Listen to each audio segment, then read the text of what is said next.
Hey, welcome to Michigan Growing Outdoors. So I want to talk about the climbers that I have. There's plenty of climber trees available in Michigan, as I'm sure you saw in my other videos. I'm in my parents' backyard.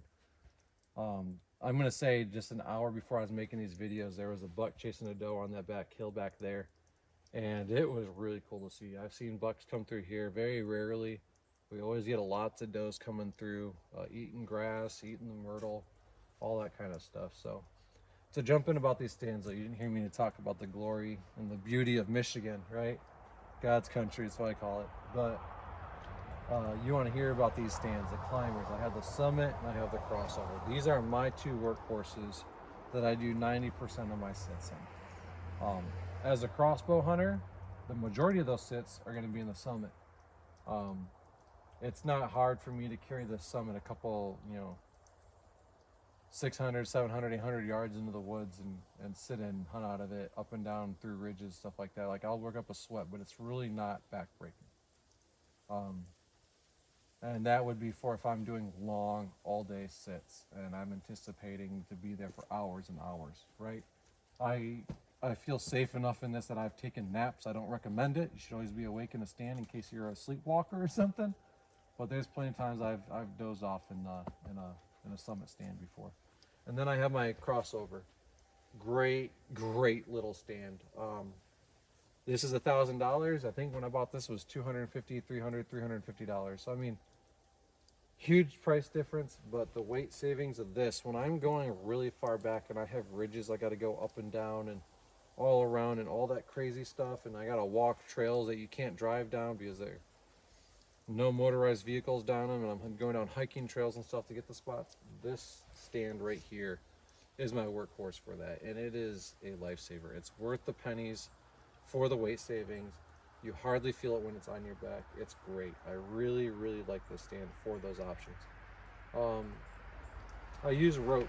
I talked about it in my other video, but I use rope for bow ropes, and I use these thicker ropes because when you have gloves and it's cold, I want to be able to feel the weight, especially when you get the rifle season and you're pulling up a heavy firearm. Having a thicker rope is awesome. It's great for attaching other gear to your stand. It's not load bearing, it's just attaching gear. But when I put it on my bow, I go through the stock of my crossbow, or I go through whatever. When I had my compounds, I'd go through my whatever part of your bow that you're clipping your carabiner around to. But I go through and I just do one overhand knot, and I make sure it's not, this part's not twisted, so it's almost like a slip knot. But I do one over and then I do another, and I bring them down onto themselves and I tighten it down. Usually I have a longer tag line. I'm just showing you, but it's basically like a little slip knot there, but it cinches down on whatever you're pulling up. This is not going to come off. And then when you're ready, just undo. It takes 2 seconds, but it's definitely worth it, in my opinion. And I'll wind that up, stick it in a bag, in a pocket, or I attach it like I do here. And this, I have 1-inch webbing. I wanted to try that out this year. It didn't get cold where I had thick gloves, but I really do like this as an option to be able to pinch and hold on to. I'm probably going to go back to rope, but I really do like the feel of this and the material. It's nice, quiet. So is this, nice and soft, quiet. One thing I ran into this season was wind. Yesterday when I was successful and I tagged out, it was 24 knot wind sustained, and that's before the gust. And so dealing with the straps and ropes and stuff like that was it was kind of important, but kind of wasn't, because I got into an area where there was a lot of cover. I was on the edges of cover, edges of bedding, but it was in drainage where the wind was kind of sheltered and blocked, and that was what I kind of targeted in that. And for that, these pads aren't going to blow around too much, so you can kind of take the slack out and do whatever with these shoulder straps.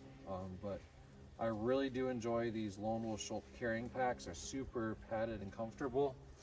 But over here, I have the straps from that came on my Summit. It doesn't have, like, they had these new ones where they have bungees and stuff. I really like just the fabric straps that are on this stand for what it is. It's why I haven't changed to that kind of carrying system, is because I like to be able to snug this stuff up. I pull in the slack, You tie it on there, but you can see it hangs. Look at that. When you have the wind blowing, that's just going to be drawing attention. So I bring this up. I keep this in the middle. I go over the top of it. I come close to me. I go over and I go the far side of it like this, just like I do with this knot here. And I put it in there and I pull it over and I'll let that hang. If that's triggering deer, I got bigger things to worry about with this big old thing in the tree, right? So, and I do the same thing when I secure the rope, this bolt thing. I put it up there, feed it around, and I have it like that. And then I wind this up, stick it under the one piece, and then when I go down, just pull a slack out. Takes 2 seconds, ready to go, and then you wind it. So when I wind it, I go like this. I keep a little bit of a space. I feed this through. That rope's not going anywhere. I take this, I go crisscross one side, the other side, cinch it down, and I'm good to go. So that's what I do there. On this one, I use a carabiner on the other side, and I have this so I can transfer from side to side. Over here, I have a carabiner as well, but I typically clip that to my waist. And then when I hunt, I wind it up, like I said, stick it in a pack or a pocket. But there's times I just take this, I clip it onto the belt, and I just let it hang right there, all wadded up. Keep it like this, keeps it pretty easy and simple. Unwind it, throw it down, it goes over the bottom, I pull it up and I tie it to my bow and send it down. So, or I hold on to the end and I only drop half. So those are my two options. Again, this is the one that I sit the most in because I'm doing long sits. I'm not out there to try to be like, oh, I'm only going to be there for the first hour of light and movement and then the last hour of light and movement. No, I'm there to try to get up close and get those deer that are trying to scent check, trying to move around when the rut's going.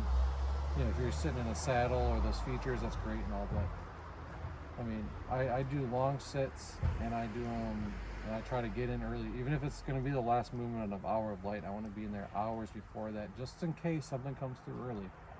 But I try to get that movement when I can, and this has been a workhorse for that. Again, I have crossbow, so I can put my crossbow around here. I'm hands-free. If I have extra layers, my arms go around the outside. They tuck in my pockets to keep my hands warm.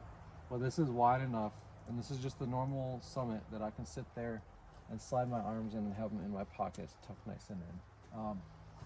One thing that I really, that you see that's really different about this stand though, is you see all the stealth strips.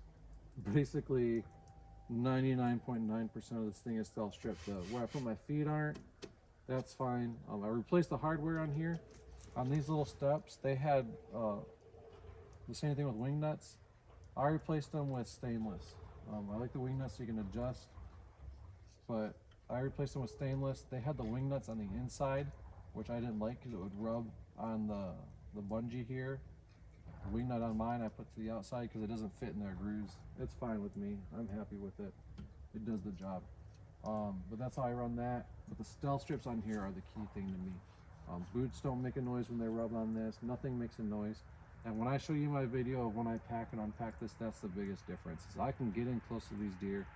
The deer I shot last night, it was windy, so it was loud in the woods. But I sat up and I sat in a spot for an hour and a half, and I looked at a feature and I was like, I want to be on that feature. And I moved 50 yards. That was it, 50 yards.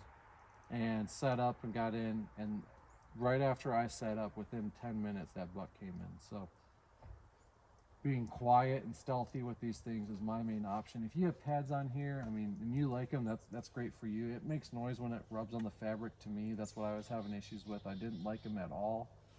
I'm not leaving the stand out in the rain, so they're not getting soaked. And if I'm hunting when it's raining, to be honest, I probably take that one because I'm not looking to be cozy.